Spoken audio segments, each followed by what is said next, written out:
जरी असले तरी त्यांना हार्टच असणार आहे, त्यांना काय हार्ड डिस्क लावली आहे तर असं काय असणार नाहीये, त्यामुळे त्यांना काही कळतच नाही, ते काय बघतच नाहीत, अशी काही परिस्थिती असू शकत नाही. पण एक मुद्दा मला दिनेशजी तुमच्याकडून जाणून घ्यायचा आहे. आपण जेव्हा ग्रामीण भागात फिरत होतो तेव्हा आपल्याला हे जाणवलं की जे छोटे फायनान्सर आहेत, म्हणजे या फायनान्सचे त्याचा सुद्धा खूप मोठा त्रास आता ग्रामीण भागामध्ये आहे. कारण मायक्रो फायनान्सर आपण ज्याला त्याच्या माध्यमातून तगादा त्यांचा आहे. एकदा महाराष्ट्राला सांगा ना, त्यांचे व्याजदर काय असतात हो? तर त्यांचे व्याजदर हप्ता पडून असतात आणि व्याजदर तर आपल्या शेकड्यात म्हणलं ग्रामीण भागात आता 5 रुपये शेकड्यापेक्षा जास्त त्यांचे पैसे पडतात. म्हणजे त्यांचे पैसे जर वार्षिक व्याज जर काढला तर 50-60 रुपये शेकड्याच्या पुढे त्यांचं व्याजदर जातं. शेतकऱ्याच्या दारात त्यांचे लोक चक्रा मारतात, नोटीस देतात, त्याचं पण शेतकऱ्यांना त्याचे पण पैसे घेतात शेतकऱ्याकडून.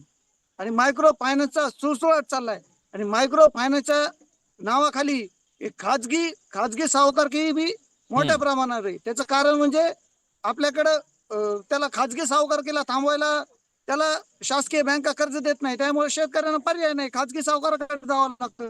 मायक्रो फायनान्स वाले मायक्रो फायनान्स कोऱ्या चेकवर सह्या घेतात, जीपाची पोलीसच्या गाड्या आणून त्यांच्या घराची जप्ती करते. हे स्वतः माझ्या गावात झालेलं आहे. मायक्रो फायनान्स वाल्यांनी किमान 100 पोलीस या गावात आणले होते आणि त्या घराला जप्ती करायला आली होती. अशी वेळ आजही मायक्रो फायनान्स वाले धमकी देत आहेत फोन करून. मग या सगळ्याबद्दल मला रविकांतजी तुम्हाला विचारायचं आहे, अशा प्रकारची ही जी खाजगी सावकारकी बोकाळलेली आहे त्याला आपल्याला आळा घालण्यासाठी, कारण हा शेतकरी उद्या त्याच्यात जर अडकला, 5% व्याजाने जर समजा पैसे घेतले आणि शेतीची अशी बर्बादी झाली, तो कसा उभा राहील? एकतर तो शेती विकेल किंवा मग टोकाचा कुठला तरी निर्णय घेईल. घर कसं चालवायचं, संसार कसा चालवायचा आणि शेती कशी चालवायची हा सवाल आहे. या खाजगी सावकारकीला नियंत्रण आणण्यासाठी काय करावं लागेल? खरं तर मला हे उडगी सरांना विचारायचं होतं, पण ते आले नाहीयेत. तुम्ही सांगा प्लीज. एकदम महत्वाचा प्रश्न विलासजी तुम्ही उपस्थित केला. कसं आहे, नॅशनलाइज बँकांवर किमान रिझर्व्ह बँकेचं कंट्रोल आहे, त्यांना काही नियमावली आहे. पण या मायक्रो फायनान्स आणि खाजगी फायनान्स वाल्यांवर कुणाचंच कंट्रोल नाही. मागे एकदा देवेंद्र फडणवीसांबरोबर आमची मिटिंग झाली तेव्हा हा मुद्दा मी आवर्जून उपस्थित केला होता. तेव्हा ते म्हणाले की आपण त्यासाठी नवीन कायदा आणू वगैरे, पण त्यांनी काही पुढे केलेलं नाही. मी तुम्हाला सांगतो, महाराष्ट्रातल्या शेतमजुरांच्या आणि शेतकऱ्यांच्या आत्महत्या थांबवायच्या असतील तर मायक्रो फायनान्स आणि खाजगी फायनान्ससाठी नवीन कायदा केला पाहिजे. जसं नॅशनल म्हणजे रिझर्व्ह बँकेचा नियम असा आहे की दामदुपटीपेक्षा तुम्हाला जास्त कर्ज वसूल करता येणार नाही, हा कायदा आहे. अगदी खरं. बँका हा कायदा धाब्यावर ठेवतात. तसं प्रायव्हेट म्हणजे खाजगी जे फायनान्स आहे आणि मायक्रो फायनान्स असे 2 प्रकार आहेत त्याच्यामध्ये. तर यांच्यासाठी सुद्धा नव्यानं कायदा आला पाहिजे, यांची काही नियमावली आली पाहिजे.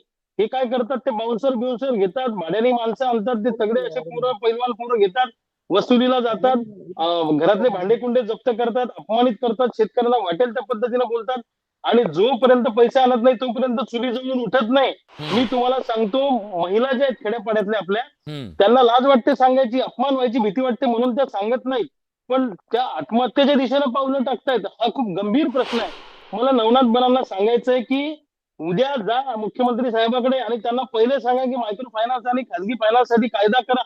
आणि जो प्रश्न अजित नवले साहेबांनी उपस्थित केला की नॅशनलाइज बँकाचे हे जे मॅनेजर आहे ते मुजोर पद्धतीने वागतायत, त्यांच्यावर काय कारवाई करणार आहे? तर नवनाथ बनांनी सांगितलं आम्ही त्यांच्यावर कठोर कारवाई करू. कारवाई काय करणार आहे? तुम्हाला राज्य सरकारला कारवाईचा अधिकार आहे का? तुम्ही काय नुसतं बोलायचं म्हणून नवनाथजी बोलू नका, आपण राजकारण करत नाही आहोत, पण काय करणार आहे या संदर्भामध्ये?